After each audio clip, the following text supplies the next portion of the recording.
Alright, another offer without a link to the office page called Psycho Jikon, which I believe that's definitely Japanese. Is it psycho like as in like the greatest? Psycho. Let's see here, translated. And Jikon. Yeah, Psycho is a Japanese word that translates to the highest, supreme, best. Yep. But what is Jikon? Jikon, that sounds...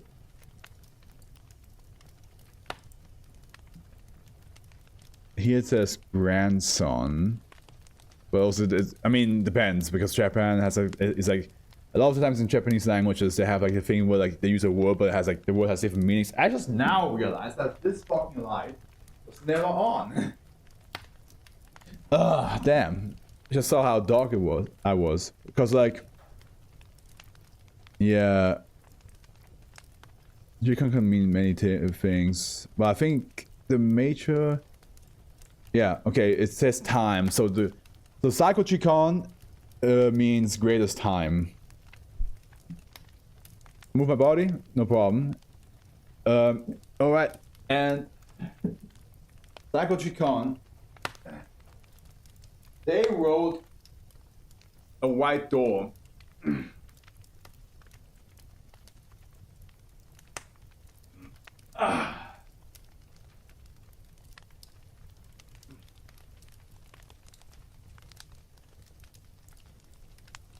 There we go. There we go. A white door.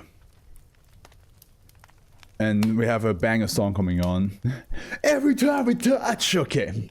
The object class Euclid. Special containment procedures SCP-3036 is situated on the wall of a warehouse 52. Scotland, pardon me. A 10 meter cube, 10 meter square reinforced glass antechamber surrounds the object, accessible only by keycard, and remains under constant surveillance. A perimeter has been there we go. Has been established around warehouse 52, manned by security personnel at all times. I'm still getting hungry, but we're almost at the end anyway. No internet-enabled devices are permitted beyond the perimeter. All requests and reports regarding SCP-3036 8 must be handwritten and delivered via special assigned couriers. No other form of submission will be accepted. Research personnel must be psychologically assessed at least once a month with any signs of mental deterioration. By the way, Mechanic, did you know that this version of Every Time We Touch is actually a cover? Like there's another version that's actually the original. I did not know that until like 2 months ago.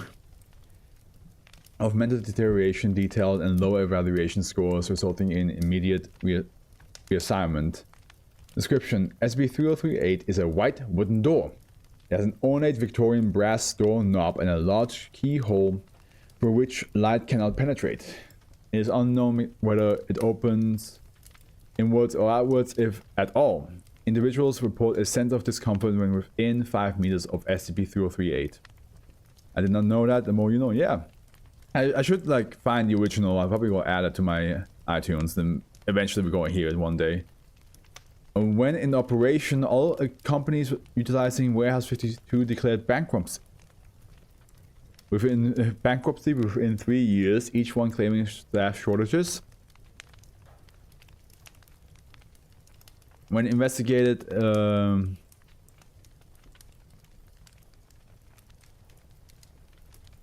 SCP-3038 stood out as being out of place. The object does not appear on any warehouse floor plans, and while connected to an external wall, it cannot be located anywhere from the building exterior. There's no record of anyone opening SCP-3038 even when clearance is given. Currently little is understood about SCP-3038, and in general, progress has been unsatisfactory. While frequent reports are often inconsistent, repetitive and difficult to verify, numerous experiment proposals have been granted. However, subsequent reports only contained further proposals. These proposals often stressed a need for more materials and D-class personnel in a tone implying that the initial experiment was never carried out. A number of hypotheses have been collated from all submitted reports. Each outlines a possible attribute of SCP-3038. See Addendum 1. Addendum 1, assembled data. The following hypotheses donated by prefix high have only circumstantial evidence to support them. They are therefore officially considered as neither fact nor proven false. High breakdown. SCP-3038 has a permeating effect on the human psyche, brought on by prolonged exposure to the immediate surroundings of the object. Symptoms include but are not limited to memory loss, disorientation, obsessive behavior, and erratic tendencies. Evidence includes psychology reports. There's ongoing debate as to whether SCP-3038 directly induces mental breakdown or if this is by product of other properties. Researchers are required to maintain a personal written account of their experience to aid in psychological assessment. High dope. SCP-3038 is capable of spawning exact duplicates of individuals following direct contact. The nature of these duplicates remain unknown with their whereabouts unverified. Evidence includes surveillance data and personal testimony. Such entities have yet to be encountered by security personnel. High invasion. SCP-3038 is a gateway for entities of unknown size, shape, and corporeality, referred to hereafter as -1. These entities are thought to be... So, at the end, by the way, the mechanic, these are just hypotheses. They don't know if that's what the door does. It's just like theories. These entities are thought to be responsible for a number of disturbances, including shifting of furniture, disruption of archival material, and tampering of recording equipment. There's also accounts of the antechamber being found unlocked without explanation. Evidence is limited to personal testimony. Neither security personnel nor surveillance data has confirmed the existence of such entities. Note, despite many requests for reclassification of SCP-3038, the lack of evidence verifying any details regarding -1 means that such requests are invariably denied. Oh, you made a pun, I just saw it, yeah. High synthesis. SCP-3038 is capable of synthesizing self-referential documents, both written and digital. Possibly the most concerning hypothesis is this may include any of the documents pertaining to SCP-3038, including requests, official reports, and personal accounts. If confirmed, this may explain the many inconsistencies and repetitions within the documents received so far. Of greater concern is that SCP-3038 may have synthesized a number of personnel files on the Foundation database. Such files are indistinguishable from authentic files, but when colleagues, friends, and family referenced therein are interviewed, they show no recognition of the subjects mentioned and are often confused and distressed by the questioning. Plans to perform database-wide searches for all synthetic personnel files are currently pending approval. Evidence includes personnel testimony and independent research. It is unknown how SCP-3038 may have gained access to Foundation database. As a precaution, all internet-enabled devices are banned within and around Warehouse 52. Activity from -1 cannot be ruled out as a cause. Addendum 2, personal account excerpts. Oh fuck, this is okay. Forward. What follows is a series of journal entries written by Dr. O'Neill. His personal account while examining SCP-3038 remains one of the few primary sources obtained from Warehouse 52 that can be verified as authentic. So here we go, excerpt 1. Let's see if I can get all of it. Yeah, nice. I'm worried about Dr. Paddle. He's been getting worse for a while now, but the last few weeks he's been really put things into focus. I'm still quite shocked by the depths of his fall. Dr. Paddle is, or at least was, a world leader in transdimensional mechanics. When I first arrived, I admit I was a bit starstruck to learn I was working under such a scientific giant. I don't think anything back then indicated what would happen. While always formal, he was analytical, cautious, and very understanding. He seemed to take a liking to me when we were first introduced. I thought perhaps he recognized my name from my thesis. We got to work within the first few weeks, mostly recording electromagnetic interference and such other measurements. But really, we were waiting until our first arrival at D-Class so we could finally see what was behind that door. But for whatever reason, they never arrived. It all came to a head following the wire experiment. The idea was to get some plumber's wire and feed it through the keyhole to get a better idea of what lay behind it, except we couldn't find any wire at all. Dr. Bard was certain she had ordered a whole spool of the stuff, and the store log confirmed the order, but it simply wasn't there. Thinking back, I don't think any of us recall whether the delivery had even arrived. Dr. Patel was struggling to maintain his composure, but managed long enough to walk away at least. Which brings me to yesterday. Before I left for the night, I saw Dr. Patel standing in the antechamber. I called out to him, but he didn't seem to hear me and instead walked slowly towards the door. I caught him moments before he reached the handle and pulled him back. He was screaming and fighting, attracting the attention of Dr. Liu and Dr. Bard.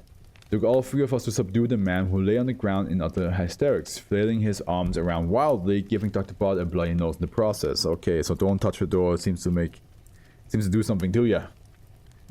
No,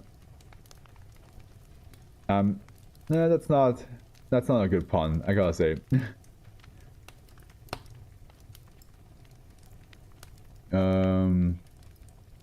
After he calmed down, he spoke to me candidly.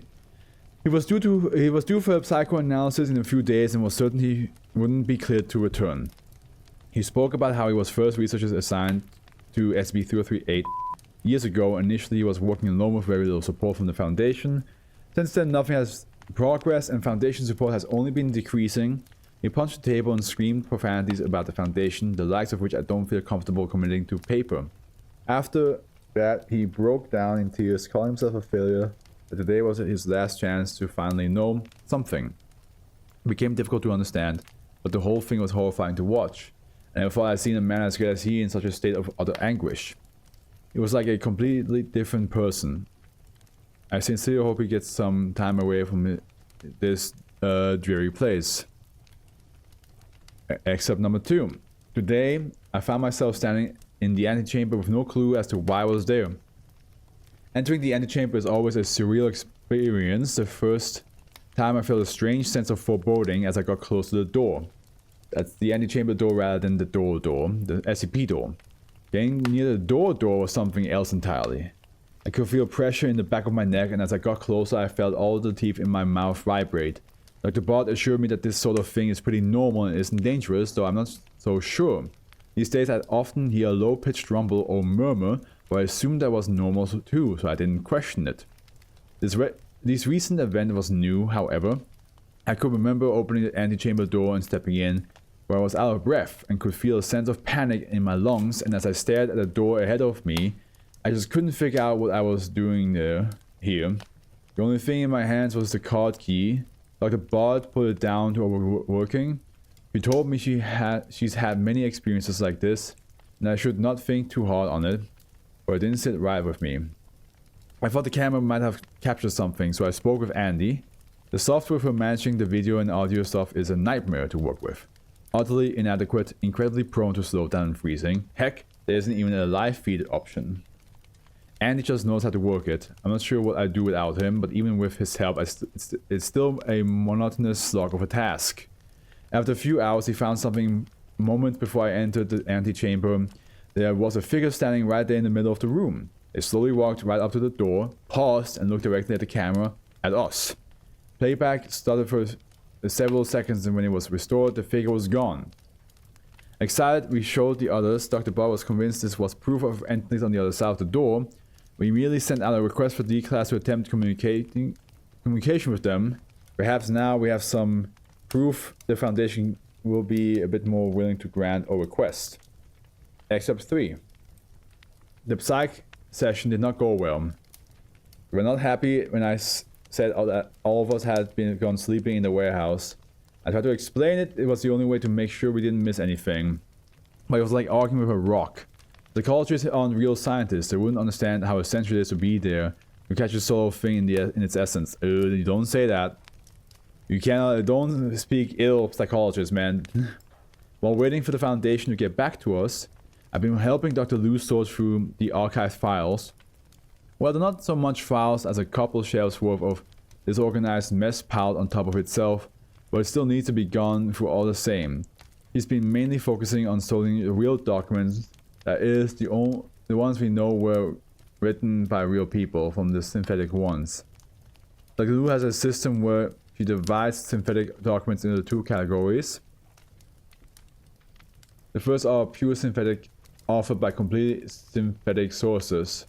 The second are the templated synthetic, which copy the style and substance of real documents. To illustrate, she showed me two journals, the first her own, the second a templated synthetic.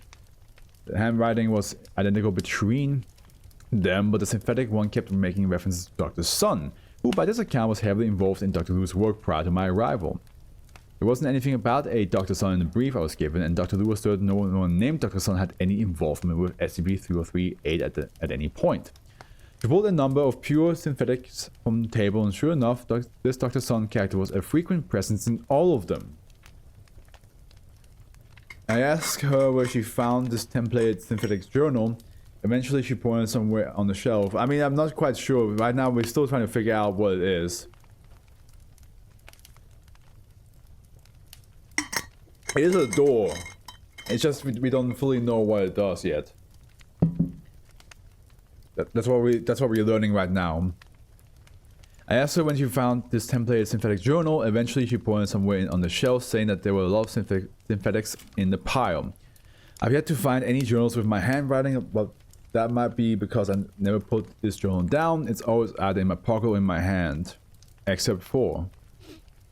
I woke with a start last night to a loud slamming sound. I went over to investigate and found the antechamber door wide open. I raised the alarm and security came in to search the area while the three of us waited for the all clear. This took a lot longer than it should have, however.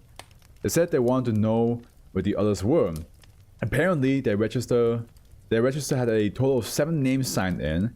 We examined the list and noticed several problems with it. For one, Dr. Sun's name was listed close to the top. For another, my own name, Dr. O'Neill, was listed twice with different initials. Dr. Ball took one look at the rest of it and scoffed. He had not heard of any of these people, and she's been here the longest out of all of us. The register was clearly fake. Perhaps even an example of incomplete template synthesis. When pressed, not even the security guards could really say they knew who these other names were or even recalled them ever signing in. We asked for details on where they kept the list, but they refused to tell us. In the end, security was unable to find anything. Despite this, Dr. Ball was convinced we had a containment breach, as was I. Dr. Lu may be less certain, citing something she read in the archive, but how else do you explain an open cell? While Dr. Ball wrote out an incident report, I took a look at the footage, but stopped when I saw what was on the screen. 2 figures, one standing stock still in the middle of the room with a turban on their head. Walking to the side was someone that looked like me. It was me, or at least it looked like me. Or it was holding what appeared to be a long metal wire, but I don't remember this moment. No, this couldn't have been me. This never happened. Was this another kind of synthetic? Except 5. I found Dr. Lu making a very elaborate diagram. She said she had discovered something in the archives that it made something click in her mind. Now we all had to read it. Dr. Bott brushed it off but I humored her. After what happened, I welcomed the distraction. It was another synthetic journal, most likely pure. The telltale Dr. Sun made an appearance, but there was something about the entries that made it more difficult to dismiss. The events they wrote were startling similar to our own, from requests to D-class being ignored to the strange breach-like events. At a personal level, there was something about the writing that felt oddly similar. I also noticed that they had signed every entry with Mike. As I reread it, I noticed that Dr. Sun was mentioned frequently in the early entries, but after a certain point, all reference to them had stopped. I managed to pinpoint the exact entry they were last mentioned. I knew there was something significant about this date, so I searched through our video records and found something. 2 humanoid figures were standing in the antechamber. One of them was the same figure in the turban I had seen before. The second one, however, looked strangely like me, but different. They were bald and had stubble, but the face looked so much like mine, almost like an inexact copy. They were joined by a third figure who I didn't recognize at all.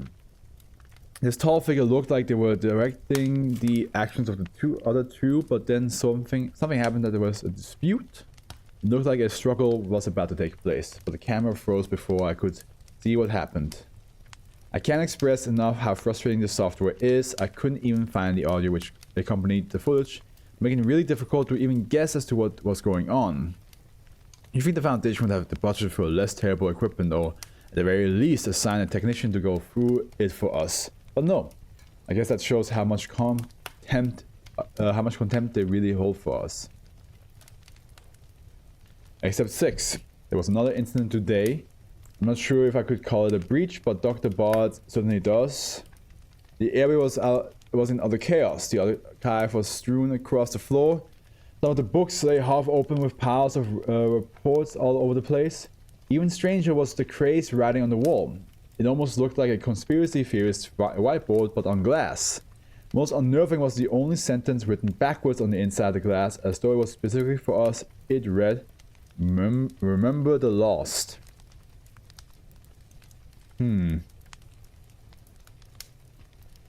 Dr. Bard looked just as on edge as I felt.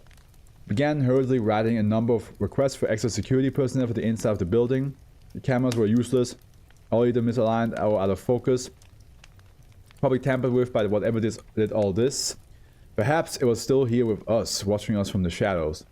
I don't care what security says, just because they couldn't find anything doesn't mean there's nothing to find.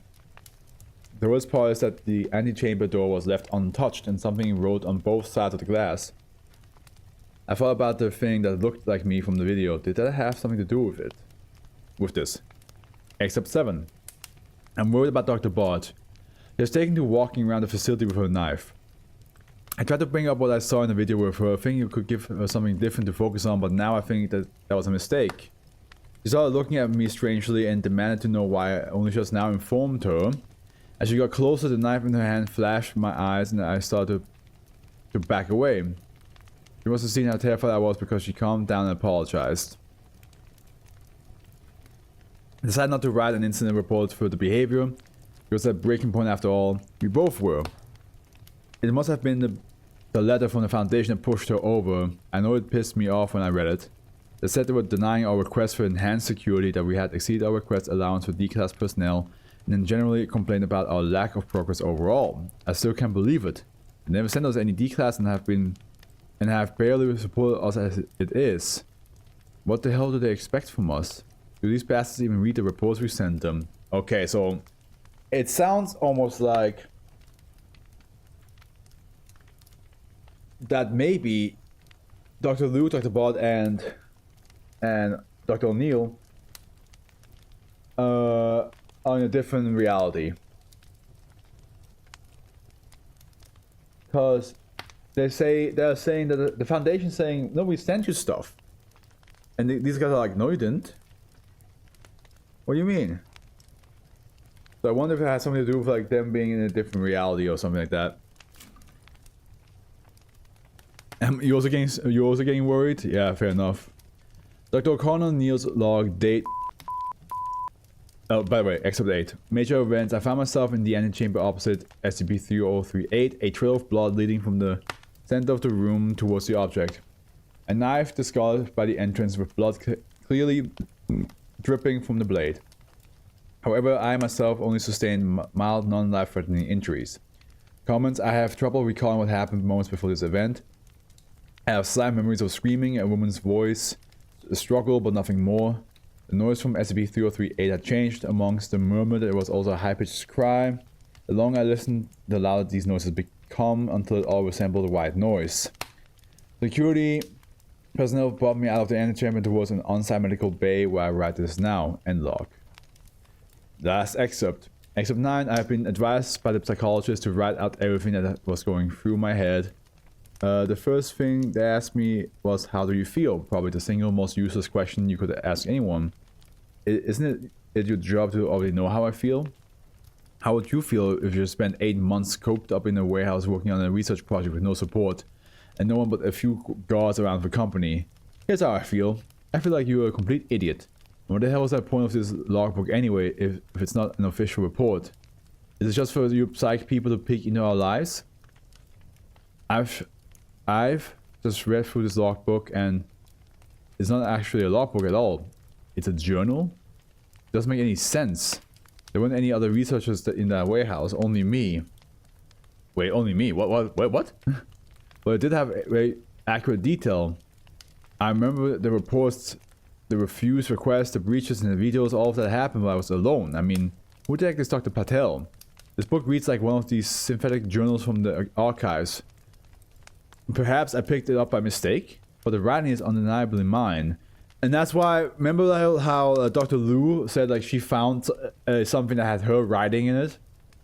When I traced the letters with a pen, I can't even remember writing them, but the content feels so synthetic. I know I wrote these entries, but they're not real? Or about this, the words I'm writing now. They are real, they must be. This is real. This is real. But the moment I stop writing, will it still be real? Will it become synthetic? Another template? Was another me out there who remembers these events? Are my memories synthetic? No. As I write, I prove I am real. I know that my name is Connor O'Neill. Neil O'Connor. Connor O'Neill. Which one was it? When did my name feel so distant? Are neither real? But I know that I'm real. I'm not a synthetic. I just know. End of excerpts. So again, I wonder if the door has like opened up or like brings out like other versions of yourself. Because now this whole time we had the excerpts that say like Dr. Liu, Dr. Bot, Dr. Patel, all those names. But now we have Dr. O'Neill saying like, I was alone this whole time. Which makes you think, okay, maybe this is a version of him that was alone in that warehouse. But for some reason, he got the journal from the one that had other people with him. Comments. In light of these accounts, the special containment procedure of SCP-3038 is currently under review. All personnel assigned to SCP-3038 must be alert for any and all pending updates. And then 3 support footage. Following the reception of Dr. O'Neill's personal account, by the way, let's see which SCP just came out.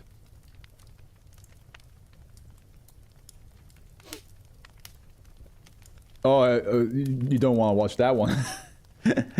It's a snake one.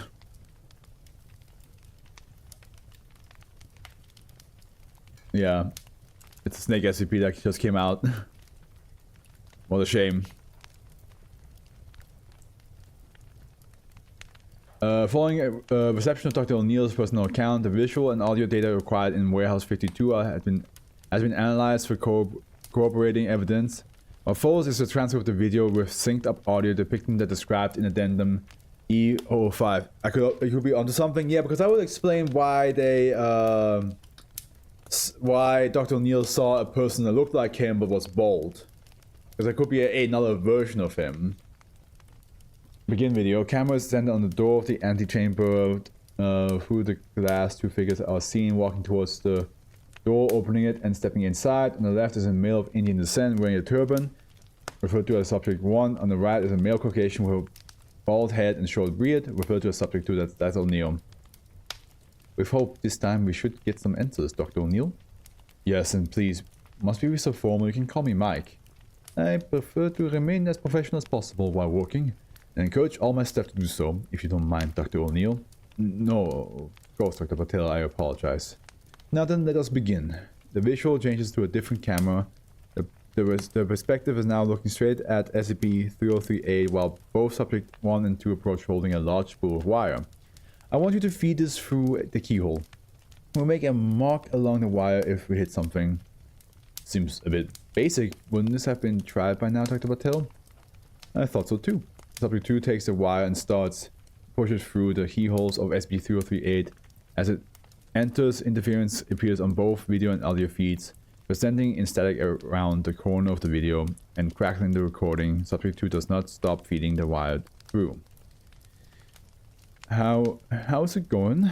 Nothing yet. It's just falling to the void. Then in itself could be very interesting. The antechamber door is heard opening. Another male, tall East Asian, referred to here as Subject 3, enters the frame. Good evening, Dr. Sun. Evening. We are currently carrying out the wire test as discussed. Finally, this test has been a long time coming. O'Neill, is it? Yes. Good evening, Dr. Sun. I hear congratulations are in order. They are? Well, it's not very often that family members are accepted in the Foundation and in the same field as yourself. You must be proud. Yes, thank you, Dr. Sun. Subject 2 continues to feed the wire through until he's almost at the end. Okay, Dr. O'Neill, that's enough. Bring it back. Subject 2 begins to pull the wire, but it resists. It's stuck. Stuck? Did you hit something? I don't know. It's like something is pulling on it. Subject 2 moves to help Subject 1 in pulling the wire out from SCP-3038. They lose their grip and the wire disappears into the keyhole. The static and the cracking intensifies as this happens. The video freezes for a couple of frames. When restored, Subject 2 is seen on the floor. What are you doing down there? I don't know. I must have fallen. Well, get up. There's no time to lie down. Sorry, Dr. Sun, of course. Subject 2 gets to the feed while Subject 3 addresses Subject 1. And where's the wire? I asked Dr. O'Neill here to retrieve it. And? Well, where is it? I must have forgotten it. Forgotten it? Then go get it now. I'm sorry, Dr. Sun. Subject 2 hastily runs out of the room. Subject 1 and 3 do not act until Subject 2 returns. Not here, Dr. Sun. Dr. Patel, I thought you said a new supply had arrived. I thought it did, but I can't remember seeing it. So this must be... I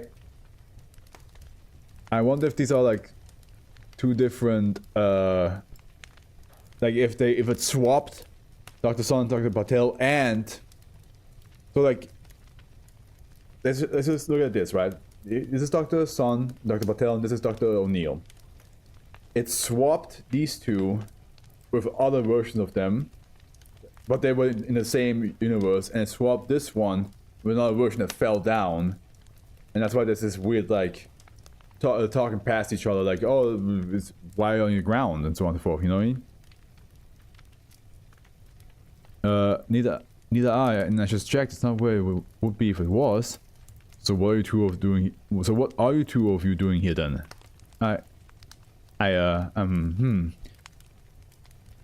Subject 3 becomes noticeably more angered by the lack of response from the other two subjects. Dr. O'Neill, step in front of the object. What? That's an order. Step in front of the object. We're going to find out what is behind this thing once and for all.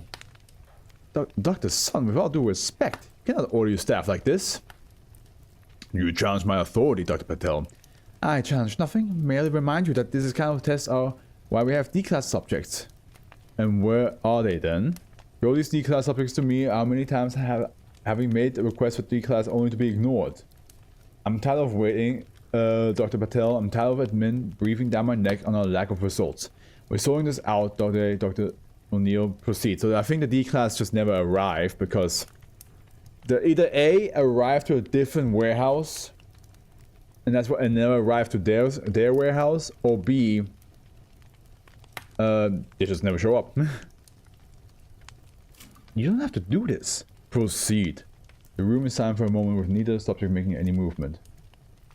Fine. If you won't, I'll just do it myself. Dr. Sun, you can't. Let go of me. Subject 1 grabs on the Subject 3 while Subject 2 attempts to get close to Subject 3.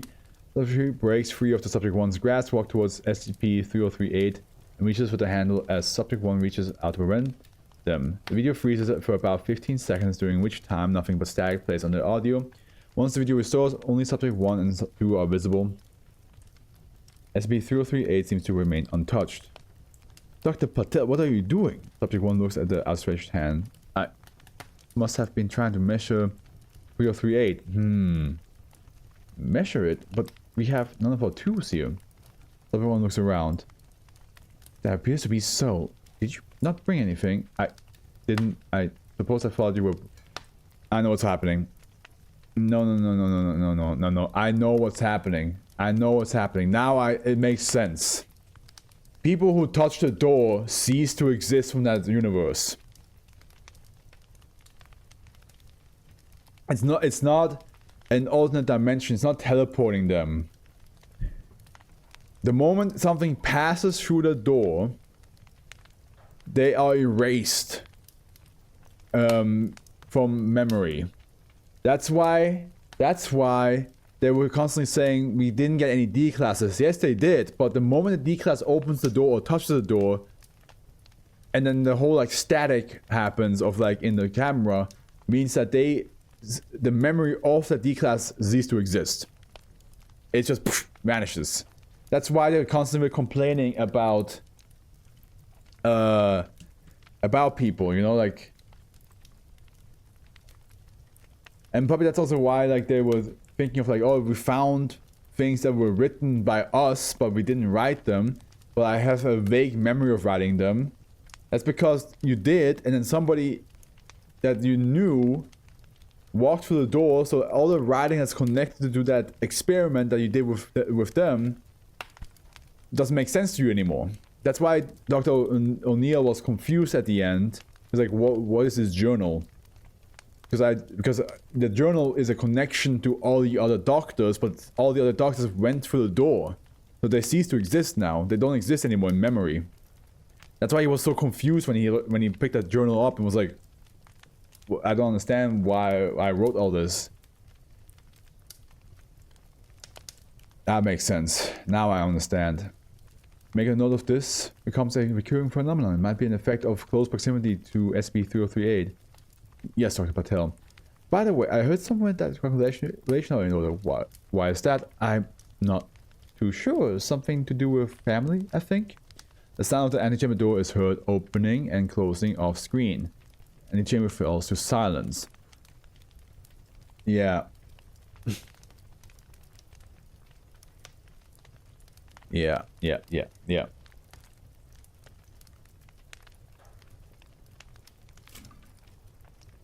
This makes a lot more sense.